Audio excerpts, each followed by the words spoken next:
Hello दोस्तों, कैसे हैं आप सभी लोग। स्वागत है आप सभी का अपने यूट्यूब चैनल प्रोफेसर सुनील में। आशा करते हैं आप लोग स्वस्थ होंगे, मस्त होंगे, हेल्दी होंगे। आज हम लोग साइंस का टॉप 20 ऑब्जेक्टिव देखने वाले हैं। टॉप 20 ऑब्जेक्टिव देखने वाले हैं जो कि एग्जाम में लगभग हर साल पूछा जाता है, बार बार पूछा जाता है, प्रत्येक साल पूछा जाता है। उसी टाइप का हम ऑब्जेक्टिव टॉप 20 ऑब्जेक्टिव देखेंगे, ठीक है। तो चलिए शुरू करते हैं।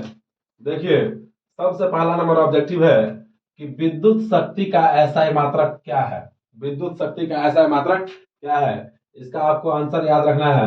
विद्युत शक्ति का एसआई मात्रक क्या हो जाएगा हमारा बाबू? ऑप्शन नंबर सी हो जाएगा, वाट। विद्युत शक्ति का एसआई मात्रक क्या हो जाएगा हमारा? ऑप्शन नंबर सी हो जाएगा, वाट। ये आपको याद रखना है। अगला क्वेश्चन है आपका कि लैक्टिक अम्ल किसमें पाया जाता है। लैक्टिक अम्ल किसमें पाया जाता है? तो याद रखिएगा, लैक्टिक अम्ल किस में पाया जाता है? दही में पाया जाता है। दूध से जो हम लोग दही बनाते हैं, उस दही में कौन सा अम्ल पाया जाता है बाबू बताओ? लैक्टिक अम्ल पाया जाता है। कौन सा अम्ल पाया जाता है? लैक्टिक अम्ल। अगला क्वेश्चन है आपका कि न्यूट्रॉन पर कौन सा आवेश रहता है। न्यूट्रॉन पर कौन सा आवेश रहता है? तो आपको याद रखना है, आपको इसका राइट आंसर हो जाएगा आवेशहीन। कौन सा आवेश रहता है? आवेशहीन, यानी कि इस पे कोई भी आवेश नहीं रहता है। अगला क्वेश्चन है आपका कि बैटरी अम्ल है। बैटरी अम्ल है, इसका राइट आंसर हो जाएगा सांद्र H2SO4। इसका राइट आंसर क्या हो जाएगा? सांद्र H2SO4। अगला क्वेश्चन है आपका कि प्राणियों के शरीर में कितना प्रतिशत जल उपस्थित रहता है। प्राणियों के शरीर में, मनुष्य या कोई भी प्राणी, उसके शरीर में कितना प्रतिशत जल उपस्थित रहता है? तो आपको याद रखना है अप्रोक्स 65%। ठीक है, कितना? 65% जल रहता है। कितना रहता है? 65%। अगला प्रश्न है आपका, निम्न में कौन अधातु है? ये जो हमारा ऑप्शन दिया हुआ है, इसमें कौन है जो अधातु है?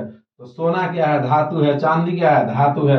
तांबा क्या है? धातु है। तो अधातु कौन है हमारा? हीरा है, क्योंकि यह विद्युत का क्या होता है? कुचालक। इससे होकर करंट पास नहीं होता है, ठीक है। अगला क्वेश्चन है आपका कि लेंस में फोकस की संख्या कितनी होती है। लेंस में फोकस की संख्या कितनी होती है? इसका राइट आंसर हो जाएगा 2। कितना हो जाएगा बताइए? लेंस में फोकस का संख्या कितना होता है? 2। अगला क्वेश्चन है आपका कि धातु इलेक्ट्रॉन का क्या करती है। धातु जो होता है वह इलेक्ट्रॉन का त्याग करता है या ग्रहण करता है, यह आपको बताना है। तो याद रखिएगा, धातु जो होता है वह इलेक्ट्रॉन का क्या करता है? त्याग करता है। धातु इलेक्ट्रॉन का क्या करता है? त्याग करता है। अगला क्वेश्चन देखिए आप। अगला क्वेश्चन है एलपीजी का मुख्य घटक कौन होता है। यह क्वेश्चन भी एग्जाम में बार बार पूछा जाता है। इसका राइट आंसर आपका हो जाएगा ब्यूटेन। क्या हो जाएगा? ब्यूटेन। यह क्वेश्चन आपको याद रखना है। यह क्वेश्चन भी एग्जाम में लगभग लगभग हर साल पूछा जाता है, ठीक है बाबू। अगला क्वेश्चन देखिए। अगला क्वेश्चन है आपका कि ऑक्सीजन के दो परमाणु के बीच कितने आबंध होते हैं। ऑक्सीजन के जो दो परमाणु होते हैं उसके बीच आबंध कितने होते हैं? इसका राइट आंसर आपका हो जाएगा 2। ये आपको याद रखना है।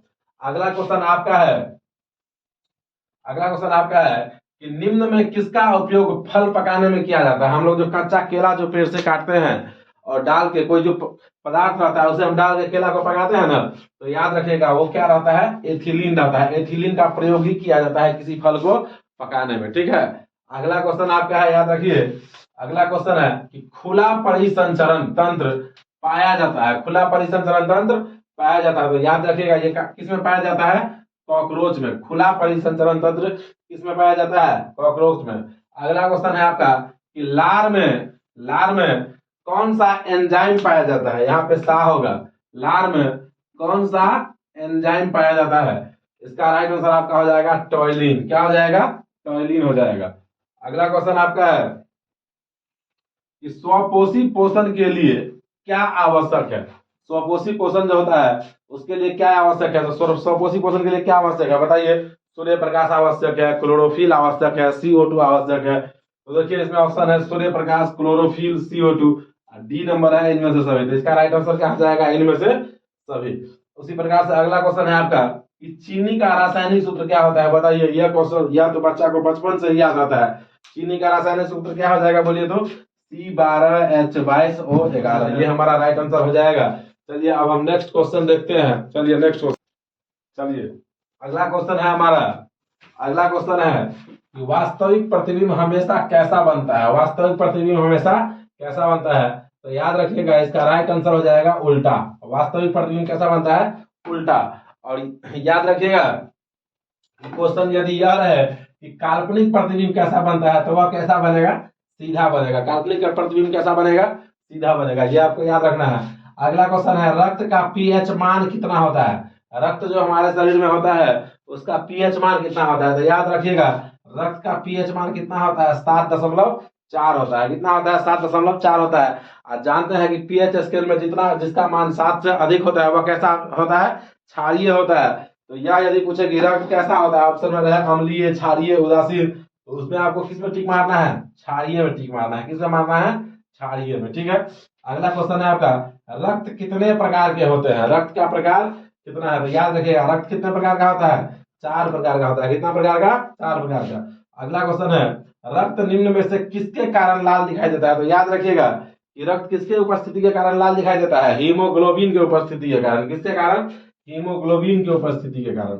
अगला क्वेश्चन है आपका, केचुआ किस अंग से श्वसन करता है? केचुआ जो होता है वह किस अंग से श्वसन करता है? तो याद रखिएगा केचुआ किस अंग से श्वसन करता है? त्वचा से करता है। ठीक है ना? तो दोस्तों ये था हमारा 20 में से 20 ऑब्जेक्टिव। बताइए आपका कितना सही हुआ है और कमेंट कीजिएगा। ठीक है। चलिए, वीडियो अच्छा लगा हो तो वीडियो को लाइक कीजिएगा, चैनल को सब्सक्राइब कीजिएगा, साथ ही साथ वीडियो को शेयर भी कीजिएगा। मिलते हैं हम फिर से नेक्स्ट वीडियो में, तब तक के लिए जय हिंद।